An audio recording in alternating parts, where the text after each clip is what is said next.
മഹാകാവ്യങ്ങളെക്കുറിച്ചൊന്ന് മനസ്സിലാക്കാം. 9 സർഗത്തിൽ കുറയാതെ വേണം മഹാകാവ്യത്തിൽ. നായികാനായകന്മാർ ധീരന്മാരായിരിക്കണം. ഇതിഹാസ പുരാണങ്ങളെ ആസ്പദമായിട്ടായിരിക്കണം മഹാകാവ്യങ്ങൾ രചിക്കുന്നത്. സംസ്കൃത വൃത്തങ്ങളിലായിരിക്കണം മഹാകാവ്യങ്ങൾ രചിക്കുന്നത്.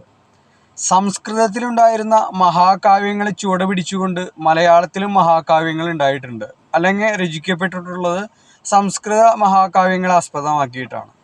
മലയാളത്തിലുണ്ടായിരുന്ന ലക്ഷണമൊത്ത ആദ്യത്തെ മഹാകാവ്യം എന്ന് പറയുന്നത് രാമചന്ദ്രവിലാസമാണ്. ഏതാണ്? രാമചന്ദ്രവിലാസം. അഴകത്ത് പത്മനാഭക്കുറുപ്പാണ് അത് രചിച്ചത്.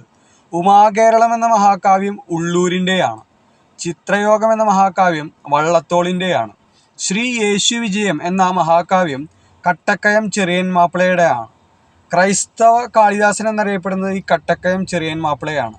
വനിത എഴുതിയ ഏക മഹാകാവ്യം എന്ന് പറയുന്നത് മാർത്തോമ വിജയമാണ്. എന്താണ്? മാർത്തോമ വിജയം. അത് എഴുതിയത് ആരാണ്? Sister Mary Benigna. Sister Mary ബനീഞ്ചയാണ് മഹാകാവ്യം എഴുതിയ ഏക വനിത.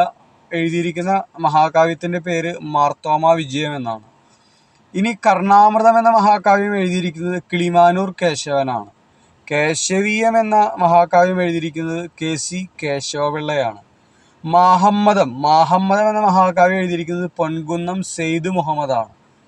വിശ്വദീപം എന്ന മഹാകാവ്യം എഴുതിയിരിക്കുന്നത് പുത്തൻകാവ് മാത്തൻതരകനാണ്.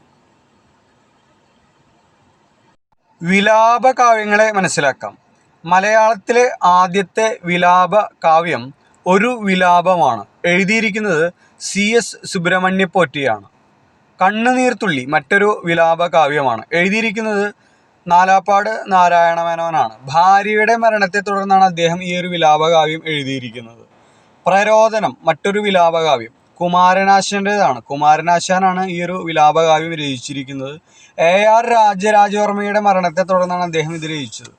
തകർന്ന മുരളി ചങ്ങമ്പുഴയുടെയാണ്. ചങ്ങമ്പുഴ രചിച്ചിരിക്കുന്ന വിലാപകാവ്യമാണ്. അത് ഇടപ്പള്ളി രാഘവൻ പിള്ളയുടെ മരണത്തെ തുടർന്ന് അദ്ദേഹം ഇത് രചിച്ചത്. രമണൻ ചങ്ങമ്പുഴയുടെ തന്നെയാണ്. വിലാപകാവ്യമാണ്. ആരണ്യ വിലാപമാണ്. ഇടപ്പള്ളിയുടെ ജീവിതകഥയെ ആസ്പദമാക്കിയിട്ടുള്ളതാണ്. ലോകാന്തരങ്ങളിൽ ബാലാമണി അമ്മ രചിച്ചിട്ടുള്ള ഒരു വിലാപകാവ്യമാണ്. നാരായണമേനോന്റെ മരണത്തെ തുടർന്ന് രചിച്ചതാണ്.